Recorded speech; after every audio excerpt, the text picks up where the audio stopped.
ஒரு அரசனுக்கு 4 மனைவிகள் இருந்தாங்க. அந்த அரசன் முதல்ல 4வது மனைவி கிட்ட போய் கேக்குறாரு, நான் இப்போ இறந்துட்டேன்னா நீ என்ன பண்ணுவ அப்படின்னு சொல்லி கேக்குறாரு.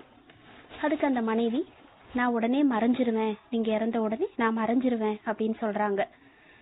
அடுத்தது 3வது மனைவி கிட்ட போய் கேக்குறாரு. அவங்க, நான் சுடுகாடு வரைக்கும் வருவேன் அப்படின்னு சொல்லி சொல்றாங்க, வந்து அழுவேன் அப்படின்னு சொல்றாங்க.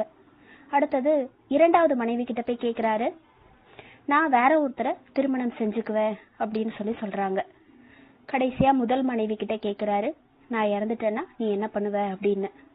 நீங்க எங்க போறீங்களோ அங்கேயும் நானும் வருவேன், அங்கேயே நானும் வருவேன் அப்படின்னு சொல்லி சொல்றாங்க. இப்போ இதுல இருந்து நமக்கு என்ன புரிஞ்சுக்கணும் அப்படின்னா, இப்ப முதல் மனைவி அப்படின்னு சொல்லக்கூடியது நம்மளுடைய உடம்பு. அப்போ நாம இறந்த உடனே அந்த உடம்பும் நம்மளை விட்டு போயிடுது, அதுவும் மறைஞ்சிருது. அடுத்தது 2வது மனைவின்னு சொல்லக்கூடியது நம்மளுடைய சுற்றத்தார்கள், உறவினர்கள், நம்மளுடைய நண்பர்கள். அவங்க எல்லாரும் அதிகபட்சம் சுடுகாடு வரைக்கும் வருவாங்க, நமக்காக அழுவாங்க. அடுத்தது 2வது மனைவின்னு சொல்லக்கூடியது நம்மளுடைய சொத்து சுகங்கள். அது எல்லாமே நாம இறந்த உடனே இன்னொருத்தங்களுக்கு அது போய் சேர்ந்துருது. கடைசியா முதல் மனைவி அப்படிங்கிறது தான் நம்மளுடைய ஆன்மா.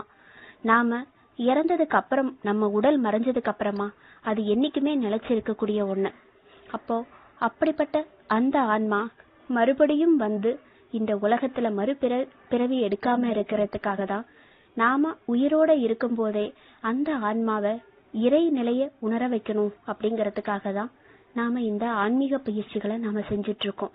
அப்போ அந்த ஆன்மாவிற்கு நாம விழிப்புணர்வு தரோம், இறை நிலையை பற்றிய ஒரு விழிப்புணர்வை நாம தரோம், இறையோட ஐக்கியமடைய செய்யறோம்.